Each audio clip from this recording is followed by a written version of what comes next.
Falcons kept their veteran quarterback on their roster. A little bit of a surprise after the way he played end of the year. I like Kirk Cousins. I didn't have a problem with a move. I thought his first half of the season was excellent, and I thought that's what you would get for the 2-year contract. It kind of regressed, whatever it was, lost his fastball. I would think it's Michael Penix time in Atlanta, but this move makes me question that. And Colin right, Colin wrong on. Yeah, this move, I remember making a video about this because I know there was whispers about them wanting to keep Kirk Cousins and then trade him, and we kind of discussed how, like, just move on from him, just stop trying to play this game, just move on from him, leave it in the past, like, let's go, let's move forward, that it actually makes more sense to do that, both from just a franchise perspective as well as financial perspective, etc., etc., etc. And now here we are, right? And I know it also came out, credit to the comment section of letting me know this, Zang Yanks, who's a Bucks fan, so, you know, or a Baker fan, one or the other, or both. Talking about how Kirk Cousins was actually injured. I didn't know that came out that he, like, hurt his shoulder, and so now, like, there's potential that he could start, but now other people are saying, like, no, like, they just want to do this to trade him.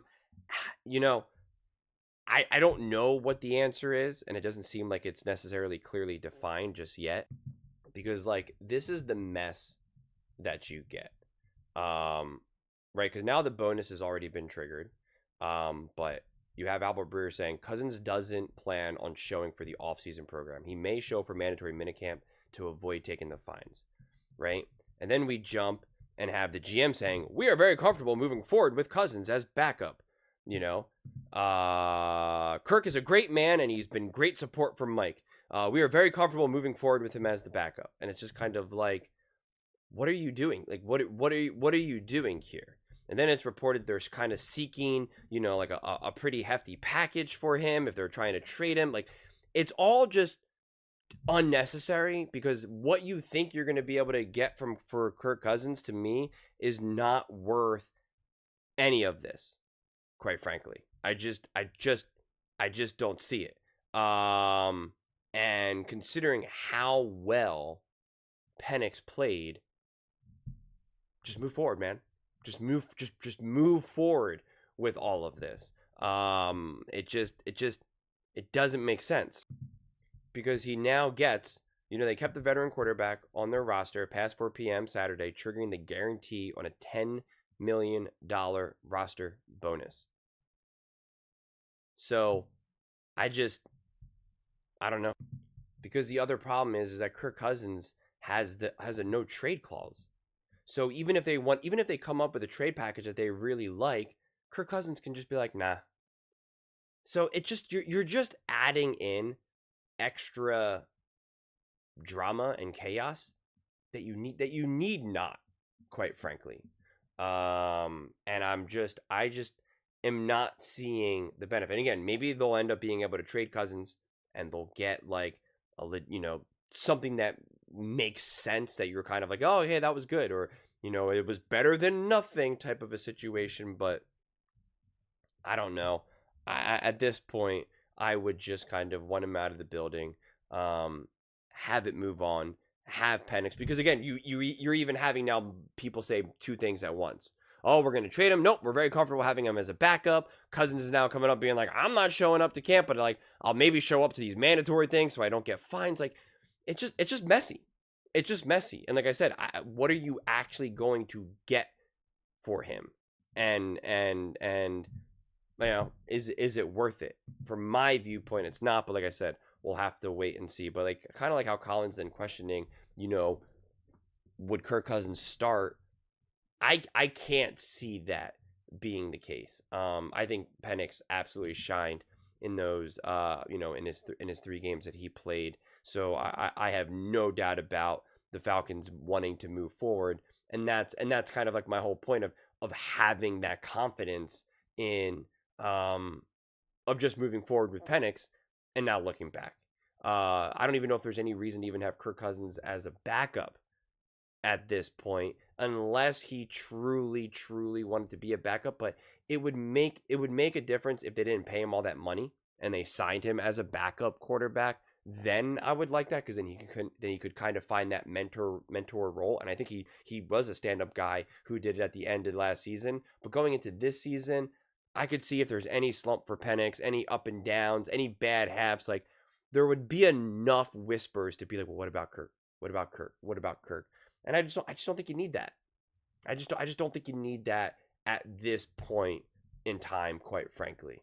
I really don't. This is the Michael Penix era right now for the Atlanta Falcons. There's no need to overcomplicate things. There's no need to try to be the smartest men in the room. You tried to do that before, and this is how you got burned with this whole dilemma in the first place. So sometimes you just got to take the easy decisions.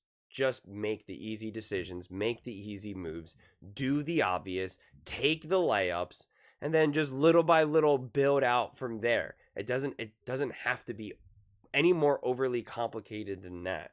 Right now the Falcons should only be in the news for positives, rather than like, now we kind of have a Kirk Cousins dilemma on our hands, and it's just like, what are we doing? What are we looking for? You know, do the Steelers want him? Do the Browns want him? Is Kirk Cousins going to want to go there? Well, now they got to give him the $10 million guaranteed, and you know, they owe him $26 million. Like, I don't know. It's just a bizarre situation to me. Then, because like I said, then there's the whispers that it was like, well, he was actually hurt and he was playing pretty good before the injury, and it's like, yeah, okay, maybe there was an injury, but at this point we've already seen Penix play and he looked pretty darn good. And if you were, you know, at this point, it's like, unless you were saying that the Falcons were a veteran quarterback away from getting to the Super Bowl, like you could make the argument about the Vikings, then you could say, okay, maybe do we want to keep Kirk Cousins? But I don't think that's necessarily where the Vikings are at in this point. So I don't know.